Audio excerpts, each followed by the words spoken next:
నమస్తే welcome to Suman TV viewers. మనం ఇప్పుడు ఉన్నాము జూబ్లీ హిల్స్ లో ఉన్న ఈపీఎన్ పెయిన్ మేనేజ్మెంట్ లోకి వచ్చేసాము. సో ఇక్కడ రోజుకి చాలా మందికి వెన్నునొప్పితోటి బాధపడే వాళ్ళు కానివ్వండి, లేదంటే మోకాల నొప్పులతోటి సఫర్ అయ్యే వాళ్ళు, నెక్ పెయిన్, అలాగే షోల్డర్ పెయిన్స్, ఇట్లా చాలా రకాల పెయిన్స్ తోటి సఫర్ అయ్యే వాళ్ళు ఇక్కడ ట్రీట్మెంట్ కి వస్తూ ఉంటారు. సో కొన్ని వేల మందికి ఇప్పటి వరకు ఈపీఎన్ పెయిన్ మేనేజ్మెంట్ లోని ట్రీట్మెంట్ తీసుకున్న వాళ్ళని మనం చూస్తూ ఉన్నాం. సో డైరెక్ట్ గా ఇప్పుడు డాక్టర్స్ చెప్పేదానికన్నా పేషెంట్స్ ఇక్కడ ఎవరైతే ట్రీట్మెంట్ తీసుకున్నారో సో వాళ్ళ మాటల్లో చెప్తే వాళ్ళకి ఎంత రిలీఫ్గా ఉంది, ఈ ట్రీట్మెంట్ ఏ రకంగా పనిచేస్తుంది అనే విషయాలు మీ అందరికీ అర్థమవుతాయి కాబట్టి సో వాళ్ళ ఫీడ్బ్యాకే తీసుకోవడానికి మనం వచ్చేసాము. సో ఇప్పుడు మనతో పాటు ఒక పేషెంట్ కూడా ఉన్నారు, ఆవిడతో మాట్లాడిద్దాం. నమస్తే అమ్మా, మీ పేరు? మనమ్మ. మనమ్మ. ఎక్కడి నుంచి వచ్చారు మీరు? మేము ఎన్టీపీసీ నుంచి వచ్చాము. ఎన్టీపీసీ. ఎటువంటి సమస్యతోటి మీరు బాధపడుతున్నారు? అంటే ఇప్పుడైతే ఇది నడుము తగ్గలేదు. ఇంత ముందు 2 సంవత్సరాల కిందట ఇది అదే ఇందాక చెప్పాను కదా ఫ్రాక్చర్ అయింది అనేది, అది సెట్ అయింది. మళ్ళీ ఇది వచ్చేసింది, ఇది కూడా తగ్గింది. కూడా మధ్యలో ఒకసారి వచ్చినాం. ఏమైంది ఫ్రాక్చర్ అంటే? మీరు ఎక్కడైనా పడిపోయారా? ఎక్కడ పడలేదు, చిన్నప్పుడు ఎప్పుడో పడిపోయి ఉంటా కానీ అప్పుడైతే ఏం పడిపోలేదు. వట్టికి నేను నడుము ఇక నొప్పి వచ్చినట్టు వచ్చింది, లేవరాలే కూర్చోరాలే. అయితే ఎంఆర్ఐ తీయాలంటే హైదరాబాద్ తీసినాం. హైదరాబాద్ తీస్తే అప్పుడు బయటపడలేదు, కర్మల తీస్తే బయటపడలే, హైదరాబాద్ తీస్తే బయటపడింది. అయితే అది పట్టుకొని ఇక్కడికి వచ్చినాం, ఎవరో చెప్తే వచ్చినాం. అంటే కరీంనగర్ లో ఏం ట్రీట్మెంట్ ఏం తీసుకోలేదు? అక్కడ ఏ హాస్పిటల్లో ట్రీట్మెంట్? అప్పుడు తీసుకున్నాగా నేను తగ్గలేదు, అక్కడ తీసుకున్నాగా నేను ఒక 15-20 రోజులు తీసుకున్నాను. ఫ్రాక్చర్ అన్నారు, అప్పుడు వాళ్ళు ఏమి సర్జరీకి సజెస్ట్ చేయలేదా? ఇక్కడ సర్జరీ వద్దు, ఇట్లా రెస్ట్ తీసుకోవాలన్నారు. అయినా కానీ రెస్ట్ తీసుకుంటే 2 వారాలు రెస్ట్ తీసుకుంటే సరిపోతుంది అన్నారు. కానీ 2 వారాలు తీసుకోలే, ఎక్కువ తీసుకున్నా అది తగ్గేటట్లేదు. అంటే మా అక్కడ ఎన్టీపీసీలో ఒక అతను మోకాళ్ళ నొప్పులు చేయించుకుంటే అక్కడికి పోయి ఆంటీ అని అంటే సరే అని ఇక్కడికి వచ్చాను. వస్తే నాకు నయమైంది. 3 సార్లు 4 సార్లు ఇక వచ్చిన అనుకోండి. పిఆర్పి తీసుకున్నారు, నయమైంది. నయమైన తర్వాత ఇక కొద్ది రోజులు అవే మందులు వాడుతూనే ఉన్నా, అట్లనే కంటిన్యూ ఒక్కొక్క టాబ్లెట్ ఇక వాడుతున్నా, కంటిన్యూ చేస్తున్నాయి ఇప్పటిదాకా కూడా. మధ్యలో ఇది నడుము నొప్పి వచ్చింది. ఇప్పుడు నడుము నొప్పి వస్తుంది? నడుము నొప్పి వచ్చింది. ఎన్ని రోజుల నుంచి నడుము నొప్పి? ఇప్పుడు 2 నెలలు అవుతుంది. రేపు 12వ తారీఖు 2 నెలలు ఇది. అయితే ఇక అక్కడ గోదావరికంలో చూయించుకున్నాము. ఈ నడుము నొప్పి వస్తుందని ఏం తెలుసు కానీ ఊరికనే చూపెట్టుకున్నాం, తగ్గలే. ఆడ టాబ్లెట్లు మందులు. మీ వయసు ఎంత ఉంటుంది? 70 ఏళ్ళు ఉన్నాయా? మీరు అలా కనిపించట్లేదే మరి, ఎంత 70 ఏళ్ళు ఉన్నట్టు. అమ్మవారు. అయితే ఇక మళ్ళీ ఇక్కడికి వచ్చినాం. మాకు ఇక మళ్ళీ ఐడియా వచ్చింది, ఇక్కడికి వచ్చినాం. అది మామూలుగా ఏమో అనుకొని తగ్గిపోద్ది అనుకొని అక్కడ చూయించుకుంటే తగ్గలేదు. మళ్ళీ అక్కడ ఎంఆర్ఐ తీసినాం. మళ్ళీ కరీంనగర్లో ఒక డాక్టరు చూసి నాకు ఇది ఇంత కీళ్ళ నొప్పి ఉంటే చూయించుకుంటానికి వచ్చిన, మరి ఎందుకు ఇట్లా వచ్చింది అని అంటే అక్కడ గోదావరికండ డాక్టర్ ఏం చేసిండు, ఎంఆర్ఐ తీయించుకోవాలన్నారు. అంటే సరే తీయించుకొని అని అక్కడ రాసిచ్చిండు. రాసిస్తే ఎంఆర్ఐ అక్కడ తీపించినాం.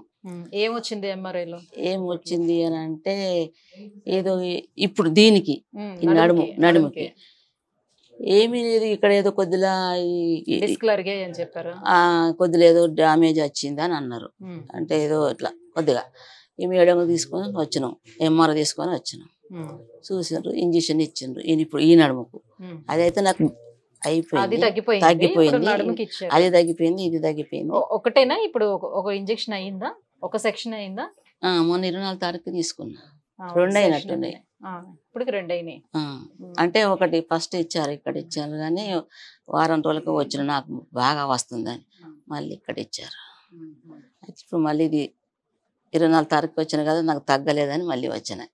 ఇప్పుడు దీని గురించి అవస్థ బాగా అవుతుందని, రెస్ట్ ఉండాలంటే రెస్ట్ 2 నెలలు అవుతుంది దగ్గర. మరి ఎన్ని రోజులు ఫుడ్ పెడతారు? ఇప్పుడు రెస్ట్ తీసుకోవాల్సిన టైమే కదా.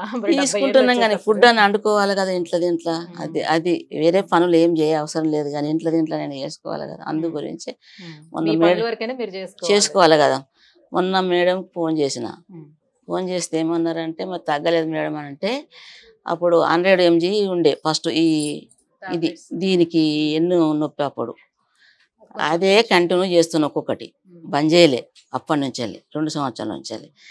అయితే అదే కంటిన్యూ చేయమన్నారు మొన్న 24కి వచ్చినప్పుడు. అయితే తగ్గుతలేదు కదా మేడం అని అంటే 4 mg వేసుకోండి అని ఫోన్లో చెప్పిండ్రు. గోదావరికంలో తెచ్చుకొని 4 mg వేసుకుంటున్నా. వారం అవుతుంది, తగ్గలే. మళ్ళీ వచ్చినాం, నిన్న ఫోన్ చేసి రమ్మన్నారు వచ్చాను. అట్లా ఈ నడుము నొప్పి తగ్గాలి, ఇది నాకు తగ్గింది. అది తగ్గింది కాబట్టి మళ్ళీ రెండోసారి కూడా ఇక్కడికే వచ్చారు. మళ్ళీ వచ్చాం, ఇది తగ్గింది అది తగ్గింది కాబట్టి వచ్చా. అట్లా అంటే నాకైతే ఇప్పుడు ఈ ట్రీట్మెంట్స్ ఇస్తుండేటప్పుడు దీంతో పాటుగానే ఫిజియోథెరపీ కూడా ఏమైనా ఇస్తున్నారా?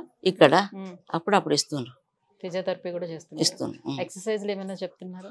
చెప్పిండ్రు. ఇప్పుడు దీనికి చెప్పిండ్రు, అప్పుడు దానికి చెప్పిండ్రు, దానికి చెప్పాను, అప్పుడు అది చేసిన. అయితే ఇప్పుడు ట్రీట్మెంట్ జరుగుతున్న అన్ని రోజులు కూడా వీళ్ళు మళ్ళీ తిరిగి మీకు కాల్ చేసి ఫాలోఅప్ కాల్స్ చేయటం ఎలా ఉంది ఏంటి, వాళ్ళు చెప్పిన మందులు వాడుతున్నారా లేదా, ఎట్లా ఉంటుంది? ఈ ఫాలోఅప్ కాల్ ఏమైనా చేస్తారా? మందులు మేము వాడుతున్నాం ఇప్పుడు. అదే వాళ్ళు కనుక్కోవడం లాంటిది ఏమైనా చేస్తారా? కంటిన్యూస్ మీకు ఎలా ఉంది ఏంటనేది హాస్పిటల్ నుంచి కనుక్కొని ప్రస్తుతం నాకు అవస్తుంది కాబట్టి నేను హాస్పిటల్ ఫోన్ చేస్తున్నా, మేడంతో మాట్లాడుతున్నాను. టచ్ లోనే ఉంటున్నాం. ఇక ఓకే, మీనల్ మేడం ట్రీట్ చేస్తున్నారు. ట్రీట్ అదే ఇప్పుడు 2 సంవత్సరాలు అయిపోయింది కదా నేను రాబట్టి, ఇక మేడం పరిచయం అయిపోయింది. అట్లా మాట్లాడుతున్నాం, డైరెక్ట్ మాట్లాడుతున్నాం. సరే, మీకు ఎవరో సజెస్ట్ చేస్తారు, మీరు ఇక్కడికి వచ్చారు కాబట్టి, నేను మీరు బాగుంది కాబట్టి మీరు ఎవరికైనా సజెస్ట్ చేస్తున్నా. మా కోడలు వచ్చింది. మీ కోడలికి మోకాలు నొప్పులు వస్తున్నాయా? వస్తుంది. ఓకే, మొత్తం ఫ్యామిలీ అంతా అయితే ఇక్కడే చూపించుకుంటాం. ఇక మరి ఒకరు తగ్గితే ఒకరు చూపించుకుంటాం కదా. అప్పుడు ఇప్పుడు ఏంది 2 సంవత్సరాల కింద ఆమె కూడా రావట్టి. చలో, అయితే మీకు ఇప్పుడు ప్రస్తుతానికి అయితే ట్రీట్మెంట్ నడుస్తుంది. ఇప్పుడు ఇది నడుము నొప్పి ఉంది, ఇది తగ్గాలి నాకు. ఇది తగ్గింది, ఇది తగ్గింది. అది నాకైతే నయమైంది. నేనైతే మేడంకి అయితే మీరు దేవుళ్ళు అని చెప్పిన, నాకు తగ్గింది కాబట్టి నాకు ఇప్పుడు కూడా తగ్గాలన్న. చేసేవాళ్ళందరూ దేవుళ్ళే. మరి దేవుళ్ళే, మరి మంచి నయం చేయాలి, డాక్టర్లు మంచిగా చల్లగా ఉండాలి. అది సో యూఎస్ చూసారు కదా. సో మేడం గోదావరి ఖని నుంచి వచ్చారు. 2 ఏళ్ల క్రితమే ఆల్రెడీ వెన్నెముకలోని చిన్న ప్రాబ్లం ఉండి ఇక్కడికి రావడం, ట్రీట్మెంట్ తీసుకోవడం జరిగింది కాబట్టి అప్పుడు బాగుంది, బాగా తగ్గింది కాబట్టి మళ్ళీ నడుము నొప్పి ఇప్పుడు రావడంతో మళ్ళీ మేడంనే కలవడానికి వచ్చారు. ఇక్కడే ట్రీట్మెంట్ తీసుకోవడానికి అంత దూరం నుంచి వచ్చారు. సో ఎంత దూరమైనా కూడా వ్యయ ప్రయాసాలకి వచ్చి సో ఇక్కడికి వస్తే డెఫినెట్గా తగ్గుతుంది అనే ఒక భరోసా వాళ్ళకి ఏర్పడటం వల్లే ఇంతమంది ఇక్కడికి వచ్చి ట్రీట్మెంట్ తీసుకోవడం అనేది జరుగుతుంది. సో కేవలం పెయిన్ మేనేజ్మెంట్ అంటే కేవలం మోకాల నొప్పులకు మాత్రమే చేస్తారని చాలా మంది అపోహ పడుతూ ఉంటారు. కాదు, సో మోకాల నొప్పుల దగ్గర నుంచి వెన్నెముక సమస్యల దగ్గర నుంచి సో మన బాడీలో ఉన్నటువంటి బోన్కి సంబంధించిన ఎన్ని రిలేటెడ్ వ్యాధులు ఏమున్నా కూడా ఎటువంటి శస్త్రచికిత్స అనేది అవసరం లేకుండా ఇక్కడ ట్రీట్మెంట్ అనేది జరుగుతూ ఉంటుంది. సో వన్స్ మనం సర్జరీకి వెళ్ళాము అని అంటే మళ్ళీ రికవరీ టైం అనేది కూడా చాలా ఎక్కువ టైం తీసుకుంటుంది. సో ఆఫ్టర్ దట్ కూడా ఇన్ఫెక్షన్స్ ఇలాంటివన్నీ రావడం కూడా జరుగుతూ ఉంటాయి. సో మనం తొందరగా రికవర్ అవ్వగలుగుతామా లేదా అని చాలా మంది భయపడుతూ ఉంటారు. అందుకే సర్జరీని అనేది అవాయిడ్ చేసి ఇట్లా పెయిన్ మేనేజ్మెంట్కి రావడం అనేది జరుగుతూ ఉంది. పెయిన్ మేనేజ్మెంట్ విషయంలో ఈపీఆన్ పెయిన్ మేనేజ్మెంట్కి 100% మార్కులు కూడా వేస్తున్నారు. సో బాగా ఇక్కడ క్యూర్ అవుతుందని కూడా వాళ్ళ మాటల్లోనే చెప్పడం మనం చూస్తూ ఉన్నాం. సో మీలో ఎవరైనా సరే ఇలాంటి ప్రాబ్లమ్స్ ఫేస్ చేస్తూ ఉంటే సో వెంటనే నిర్లక్ష్యం చేయకండి, కింద స్క్రోల్ అవుతున్నటువంటి నెంబర్కి కాల్ చేయండి, ఈపీఆన్ పెయిన్ మేనేజ్మెంట్ని అప్రోచ్ అవ్వండి. Thank you.